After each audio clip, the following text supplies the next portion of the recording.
Hey guys, welcome back. It's your favorite game for the one, and we're back with a little more Black Seas. We're going to jump right back in, do our wind direction here. I'm probably going to be able to get a couple of quick rounds in this time because I believe two ships are going to sail off the edge of the board. Otherwise, I think that frigate would hit the island. I don't think there's a way I could turn him hard enough to not hit the island. So I'm thinking I'm going to just sail him off the board and probably do the same with a third rate and have just a quick round. So let's do it that way. Roll our double D6s here. See what is happening with the weather. And we got another 5, which means nothing. I was kind of hoping the wind would change at some point. I needed to come in from a different direction to give them a different way to go. But we're still having the wind blow that way, which means we're going to go with the brig, the third rate, and then the frigate. The brig will probably be the only one who might get some shots off, because I was looking at this and he could fire now, but I'm thinking if I go forward with him and then turn him and go again, he should have enough angle to get a shot off over here. So that's what we're going to do. We're going to leave him at battle sails as well and move him forward. Throw this onto the other side over here. We'll move him forward 5 inches for his movement. Let's see where he ends up, right there. And then let's turn him hard as he can go here. And I bump it, of course, but that's all right. It's not the end of the world. A few millimeters isn't going to kill us. All right. So he's in line of sight there, but that is probably over 10 inches because that's very close to 10 inches, and he's turned harder. I thought he'd be more in that direction. Oh yeah, we're gonna go ahead and probably take the shot now just to ensure that he gets a shot off, because I don't think he's gonna get it on the other one. But yes, I bumped that ship with it, so he is just within 10 inches. So we're not going to give him the penalty. We're going to let him get a shot off. Over here, just put a little dab on him. Where's my cotton? There we go. And we'll have to remember to make a movement with him after this. 2 heavy cannons firing at the third rate. See if he can get some damage through. And he's got... Oh, that's going to be 2 hits because he's hitting on 6s. No modifiers are affecting him right now besides the +1 for a large ship. So he did get 2 hits. That's 4 damage being put through. That's not too bad on him. Let's drop this down. All right, he goes from a 6 to a 2. All right, so he's down to 62 hull. He's still got a buttload of hull left compared to them. They have, see, the frigate's down to 29, and this brig hasn't been touched at all. So, yeah, what is that? 49 hull versus 60-some hull, 62 hull. Yeah, they still have pretty good advantage. All right, so let's move him another 5 inches. And then we'll throw that back on him. And we'll give him another turn to see if we can get him going somewhere here. Another 5 inches. Right up to there. And yeah, we got to turn him hard here. He's going to go through that, but I'm going to go ahead and turn him, and we'll see if he can bypass this little port, the harbor that's up here. And if he can't, we'll deal with that on the next round. Oop, did bump him a little bit. I think I might give him a pass as long as he doesn't hit the island. If he hits the island, then we'll go for some damage, but maybe we'll let him just snake through on that. So he is taken care of. Now we got to get to our big boys. And see, here what I was thinking is there's no way, even with a 4-inch move, if he goes up, he'll end up right about here. Turn, he's going to go straight off the board, and I don't want to come back on the board facing in this direction. So I think I'm going to go forward, turn, and exit the board over there to come back off pointing in this direction on the next turn and have the frigate go off there because there's no way he's going to be so close to touching the island. I just don't see it working for him. But I think I'm going to do a fire as she bears here because that's definitely within, yeah, that's definitely within 10 inches. So I wouldn't get the 10-inch movement or a 10-inch, exceeding 10-inch, yeah, I'm losing my train of thought, penalty, but I would have small and firing at she bears, which is a -2, all right? That puts it as a -3, so I'm only hitting on 2s, but I might as well take the shot because I'm not going to have a shot at all otherwise. So it's better to shoot and just hope for the damn best. So yeah, that's what we're going to do. We have 2 light cannons, we have 2 carronades, and we have 3 heavy cannons. So we got a lot, but we're only hitting on 1s and 2s. I did finally remember to print out my critical damage table just in case we need it, because technically speaking, on the numbers that'll hit, we got a 50% chance to crit. So I mean, that's not too bad. Let's roll it. Hope for low numbers here and see if he gets a hit. And he does. With the carronade. Yay. All right. It's the best one to actually get a hit with. Damn. Oh, look at that one. If that had just like that, that would have been perfect. Oh, and this one was right next to a 1-2. That would have been a couple of crits. That probably would have taken him down. But we will take 1 3 damage hit onto him. I'll take that. That's better than nothing. Onto their last remaining brig. So that drops him down actually to 17. So that's good stuff right there. All right, come on down. It's the one thing. It takes a little bit to move all these little paper tokens along when you're doing it one-handed. But that's all right. 17 health on him. Drop him 10 more health and he's potentially striking colors. And if they lose another ship, they're pretty well done. So that's good. Both of these ships are now damaged. Actually, all ships are damaged. But now I actually have to do his movement. And like I said, it's going to be off the board. I just don't see it working any other way. Let's line this stuff up. And we'll go forward 4 inches. And we'll line him up there. And we're going to bump him like I just did. But should I have dropped him sails first? I should have said that first, but no, we're going to go ahead and just sail off the board because like I said, if I turn this way, he's going to exit off that one because he's going to have to go another 4 inches. So I'm thinking my best bet is to go ahead and turn to the right, get out of the range of any of their guns, and then come steaming in on them on the following turn to go after these guys. But it might actually be one more turn. Yep.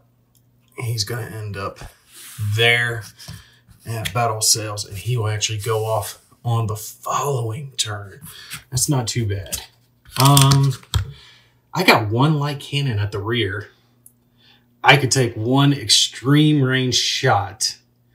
Hold up. Let me see if I could even hit, because I don't think I can. I think more than 10 inches away is -2. Yes, it is. Well, no, because I wouldn't get the fire she bears. So more than 10 inches, -2. Small is -1.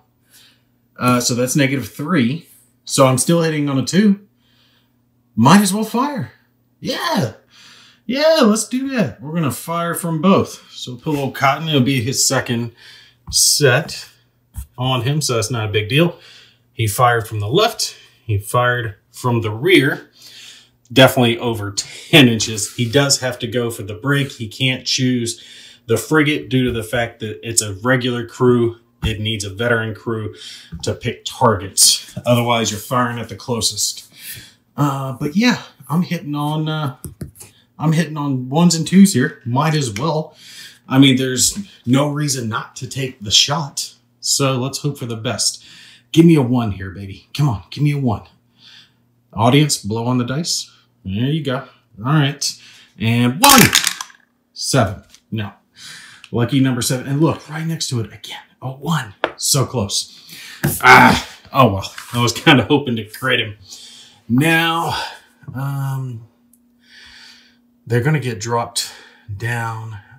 I'm just going to leave him on battle sales because as it is, if I can get him off the board this turn, that will get him back on the board one turn earlier than him. So let's leave him at battle sales. I probably should drop him down, but that's okay. It's not a big deal.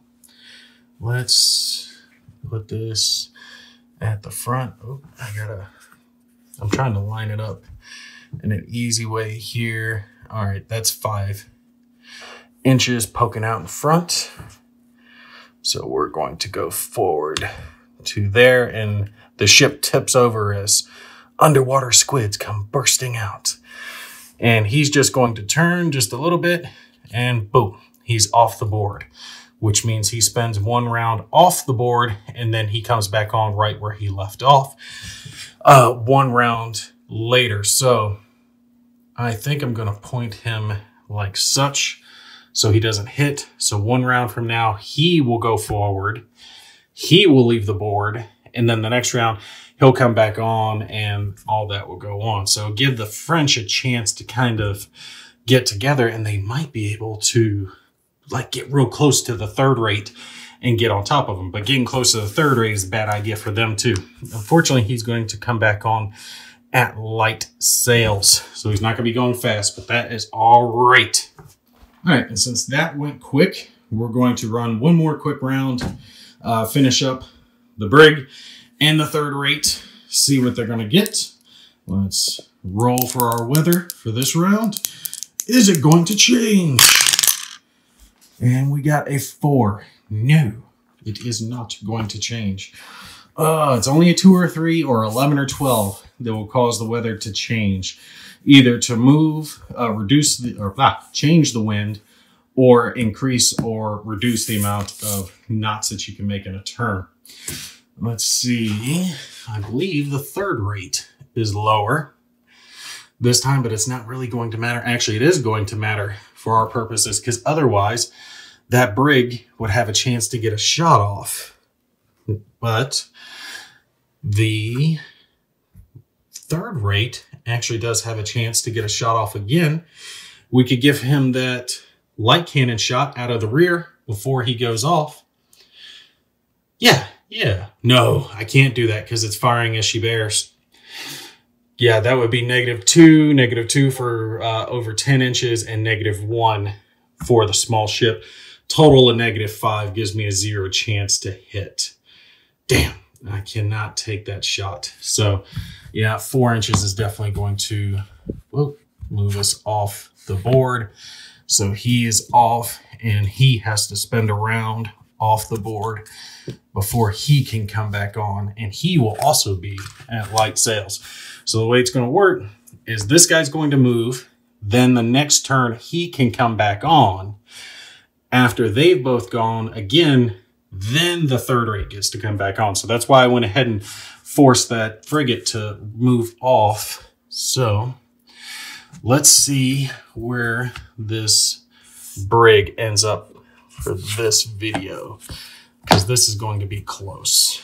All right, let's make sure that I do not bump that terrain. Okay, and he is coming up. He's not going to hit the island. All right, so like I said, I think I'm gonna give him a pass for hitting that little bit of a harbor. Had he hit the island, I'd call him damaged, but I don't want to damage him like needlessly and give the 3rd rate too much of an advantage. So, oh, by the way, I did mean to drop that down to light sails, but that's all right. We're playing by ourselves. I know what I meant to do. And we're going to turn him just straight. That way, the next turn, he's going to be going this way, and he's going to catch up with him. All right, so our frigate here, he's going at light sails. We're going to put, oh, it sucks because he's right there on top of that thing. Let's put this right there. So I remember he's going at light sails, and he is going at light sails. And I can't point him too far down. He has to be like canted enough so he's kind of sideways into the wind. But he's going to make one maneuver. But that's all right. Once he gets on the board, or no, he's going to be put on the board. You put this on the board, and then you put them at light sails. So he's effectively starting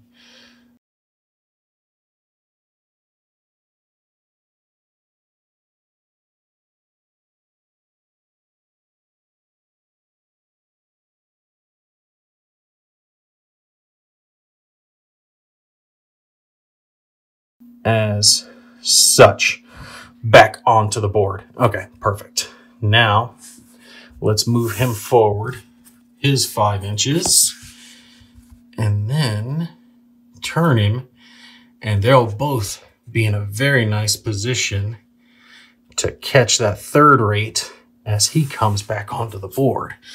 They're going to be sailing right for him. And I don't think I want to turn him all the way.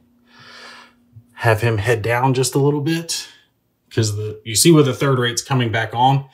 So I want him going this way and the frigate going this way, and see if they can kind of catch him in between. And we will leave him, well, I know he's going to bump up 2 battle sails on the next one, but that's all right. He's at light sails this turn. All right, now we are finished with it.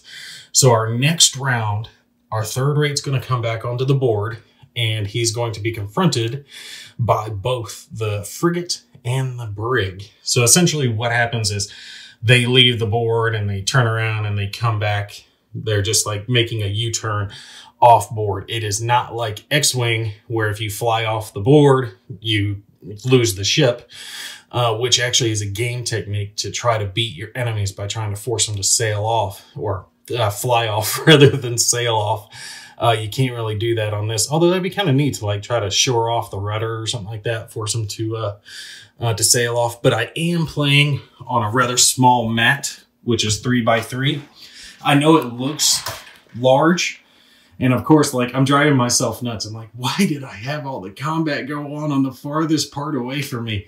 It'd be so easy to film if they were doing all this right down here. Normally the game board map that does come with it is a 3x4. It does say you can play on a 3x3. You can play on whatever space you want, but the more ships you have, especially the bigger ships you have, if you're sailing some first rates, some gorgeous first rates. I gotta say, I think this French first rate, the L'Orient, came out really well. I do need to finish putting that one together with the extra rigging that I'm going to put in on the sides. Like I said, though, definitely look at the pictures that some of these people can do. And they come with the rulebook, because they put my painting jobs and rigging and all that stuff to shame. I can't do the strings and all that. I'm just not good enough to put all that stuff on. The little flags, I think I might poke around at it, see if I can cut some of those out and do them right. I would have preferred they be punch out instead, but we'll talk about that later on when I do some final thoughts about the game. But yeah, if you're sailing some of these bigger, large ships that really kind of steam around, definitely going to want to have a bigger map. I did want to have these first rates into the match, but I knew the amount of points that would go into it if I had a first rate with over 100 hull in it. It's going to take forever to play through that, and I didn't want the series to be tremendously long, and it's already running long as it is. So I'm hoping that this next round of combat, whoever gets taken down, like if they lose another ship or he gets busted up and critted up real bad and destroyed, that's probably going to be the game. Especially, I mean, if the French lose one more ship, they're so outclassed, it's not even close to even. But this next one might be interesting. If the third rate can get over there and get one of them tied down into close combat, get a boarding action going, especially if he does it to the brig, oh, that's going to really change up the game. All right, but you guys stay tuned for that. I anticipate this series ending in the next couple of videos. We'll have to see how it plays out, but I don't anticipate it being too much longer. Definitely put down in the comments what other series you want to see. And as an FYI, Blood Red Skies Digital is also by Warlord Games, and they've got a Kickstarter going for it right now that I checked out. It looks real awesome. I'm going to be backing it myself. They're not paying me to say that. I have to put it out there. They're not paying me, giving me anything. It just looks awesome. So I'm definitely going to be checking that out and maybe featuring Blood Red Skies later. Check it out. All right, you guys take care. I will catch you in the next video.